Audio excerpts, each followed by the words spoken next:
উত্তাল সমুদ্র সাগরে ঢেউয়ের ধাক্কায় ট্রলার থেকে পড়ে গেলেন 4 জন মৎস্যজীবী। তাদের মধ্যে 3 জনকে উদ্ধার করা সম্ভব হলেও একজনকে এখন উদ্ধার করা যায়নি। নিখোঁজ মৎস্যজীবীর খোঁজে এখনো পর্যন্ত তল্লাশি চলছে। সাগরে ঢেউয়ের ধাক্কায় ট্রলার থেকে 4 জন মৎস্যজীবী পড়ে যান। নিখোঁজ মৎস্যজীবীর খোঁজে সমুদ্রে তল্লাশি চালাচ্ছে উপকূলরক্ষী বাহিনী। নিম্নচাপের জেরে গত কয়েকদিন ধরেই সমুদ্র উত্তাল। সমুদ্রে মাছ ধরায় জারি করা রয়েছে নিষেধাজ্ঞা।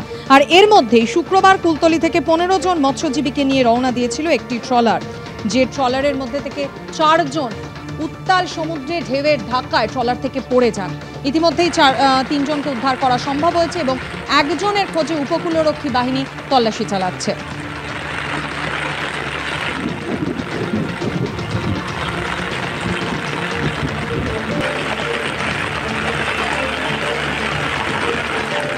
প্রতিষ্ঠিত হওয়ার লক্ষ্যে দিল্লির রাজেন্দ্রনগরে কোচিং সেন্টারে এসে সলিল সমাধি হলো 3 ইউপিএসসি পড়ুয়ার।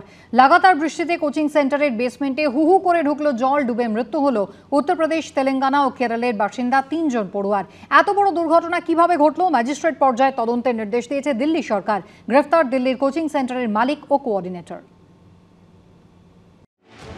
স্বপ্ন দেখেছিলেন আইএএস হওয়ার, ঘর ছেড়ে দিল্লিতে এসেছিলেন কোচিং নিতে, আর সেই কোচিং সেন্টারে নিমেষে ঘনিয়ে এসেছে মৃত্যু। দিল্লির রাজেন্দ্রনগরের রাউজ আইএএস স্টাডি সার্কেল, একটি বহুতলের বেসমেন্টে রয়েছে এই কোচিং সেন্টার। শনিবার লাগাতার বৃষ্টির সময় এই কোচিং সেন্টারের ভিতরে হঠাৎই হু হু করে ঢুকতে শুরু করে জল। সেই সময় ওই কোচিং সেন্টারের লাইব্রেরিতে ছিলেন বেশ কয়েকজন পড়ুয়া। কিছু বুঝে ওঠার আগেই প্রায় গোটা বেসমেন্ট ডুবে যায় নোংরা জলে।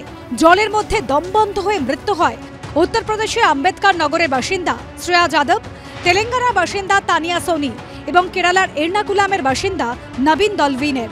এই কোচিং সেন্টারে রয়েছে একটি ঢোকা বেরোনো দরজা। সেই দরজাও খোলে বায়োমেট্রিকে, ফলে কোনোভাবেই বেরিয়ে আসতে পারেননি আটকে পড়া পড়ুয়ারা। वो बहुत ही दुर्भाग्यपूर्ण है और जिस तरह से अभी हमारे एमसीडी की मेयर ने उस पर तुरंत कार्रवाई करने के निर्देश दिए हैं।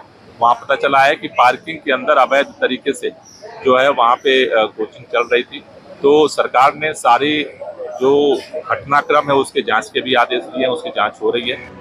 এদিন এক্স হ্যান্ডেলে রাহুল গান্ধী লেখেন, দিল্লির একটি বহুতলের বেসমেন্টে জল ঢুকে পড়ুয়াদের মৃত্যুর ঘটনা অত্যন্ত দুর্ভাগ্যজনক। কয়েকদিন আগে বৃষ্টির সময় বিদ্যুতে শক লেগে এক পড়ুয়ার মৃত্যু হয়েছে। শোকার্ত পরিবারগুলির প্রতি আমার সমবেদনা। সমষ্টিগত ব্যর্থতার কারণে এই পরিকাঠামো ভেঙে পড়েছে।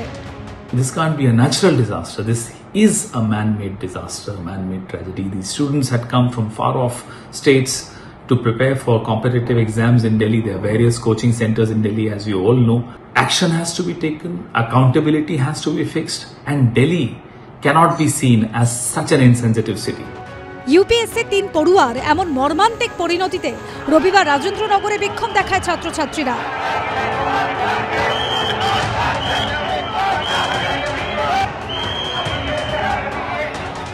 दिल्ली बेयर शेली ओपेरार बाड़ीर सामने विक्षोभ देखाয় एबीवीपी। माननीय दुर्गेश पाठक जी और केजरीवाल सरकार जो एक निकम्मी सरकार है, उनकी निष्कर्मता और दुर्गेश पाठक जी का ना सुनना इन बच्चों की मौत का पूरी तरह जिम्मेदार है।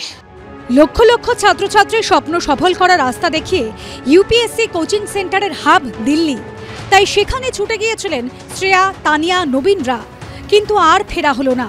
প্রশ্ন উঠছে, কিভাবে ঘটল এত বড় দুর্ঘটনা? হঠাৎ বৃষ্টিতে কিভাবে বেসমেন্টের প্রায় 12 ফুট জলের তলায় চলে গেল? এই নিয়ে ম্যাজিস্ট্রেট পর্যায়ে তদন্তের নির্দেশ দিয়েছে দিল্লি সরকার। দিল্লির কোচিং সেন্টারের মালিক এবং কোঅর্ডিনেটরকে গ্রেফতার করেছে দিল্লি পুলিশ। এবিপি আনন্দ।